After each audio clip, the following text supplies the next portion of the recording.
വളരെ എളുപ്പത്തിൽ തയ്യാറാക്കിയെടുക്കാൻ പറ്റിയ ഒരു വിപ്പിംഗ് ക്രീമിൻ്റെ വീഡിയോ ആയിട്ടാണ് ഞാനിന്ന് വന്നിരിക്കുന്നത്.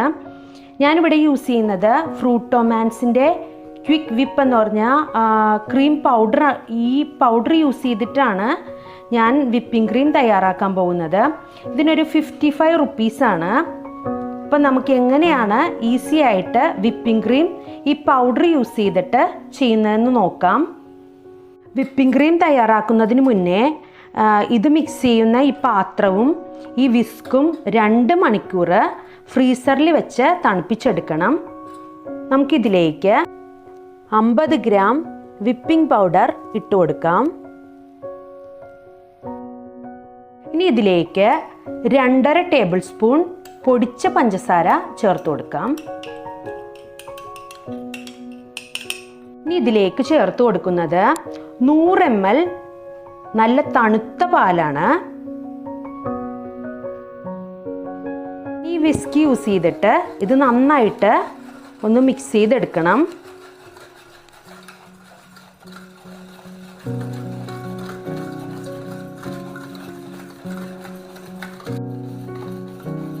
നമുക്ക് വിപ്പിംഗ് ക്രീം തയ്യാറാക്കാനായിട്ട് ബീറ്റർ വേണമെന്ന് യാതൊരുവിധ നിർബന്ധവും ഇല്ല. വളരെ ചുരുങ്ങിയ ചിലവിൽ നമുക്ക് വിപ്പിംഗ് ക്രീം നമ്മുടെ വീട്ടിൽ തന്നെ തയ്യാറാക്കി എടുക്കാൻ പറ്റും. ഈ വിസ്കിന് അധിക എക്സ്പെൻസീവ് ഒന്നും അല്ല. അപ്പോൾ ഒരു വിസ്കി യൂസ് ചെയ്തിട്ട് നമുക്ക് പെട്ടെന്ന് വിപ്പിംഗ് ക്രീം തയ്യാറാക്കി എടുക്കാൻ പറ്റും. കേക്ക് തയ്യാറാക്കുമ്പോൾ വിപ്പിംഗ് ക്രീം ഒരു മസ്റ്റായിട്ടുള്ള ഒരു ഇൻഗ്രീഡിയൻ്റ് ആണ്. കുറച്ച് സമയം ഒന്ന് മിക്സ് ചെയ്ത് കൊടുക്കേണ്ടി വരും. ഒരു 5 മിനിറ്റൊക്കെ ഇതുപോലെ നന്നായിട്ടൊന്ന് ബീറ്റ് ചെയ്ത് കൊടുത്താൽ മതി. നമുക്ക് നല്ലൊരു വിപ്പിംഗ് ക്രീം ഇതിൽ നിന്ന് തയ്യാറാക്കി എടുക്കാം.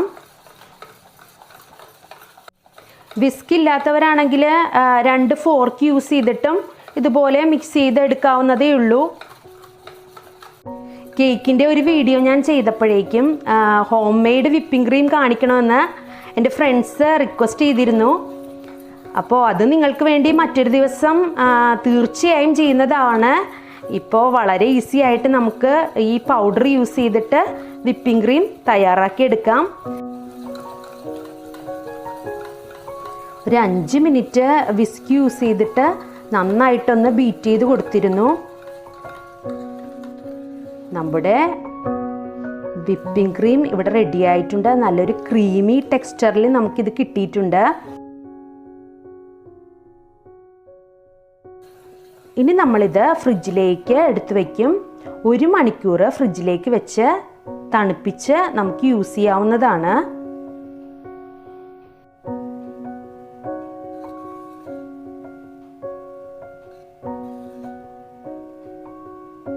വിപ്പിംഗ് ക്രീം 1 മണിക്കൂർ ഫ്രിഡ്ജിലേക്ക് വെച്ച് തണുപ്പിച്ചെടുത്തതാണ്.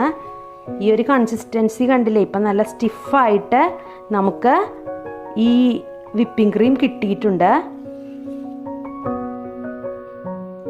ഇനി നമുക്ക് ഇത് കേക്കിലോ ഐസ്ക്രീംസിലോ ഒക്കെ യൂസ് ചെയ്യാവുന്നതാണ്. വളരെ ഈസി ആയിട്ട് നമുക്ക് വിപ്പിംഗ് ക്രീം തയ്യാറാക്കി എടുക്കാം.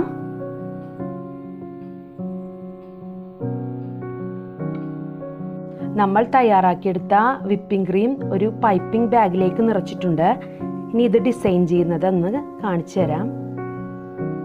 വളരെ എളുപ്പത്തിൽ നമുക്ക് ഇഷ്ടമുള്ള ഡിസൈൻസ് നമ്മുടെ ക്രീം യൂസ് ചെയ്തിട്ട് ചെയ്യാവുന്നതാണ്.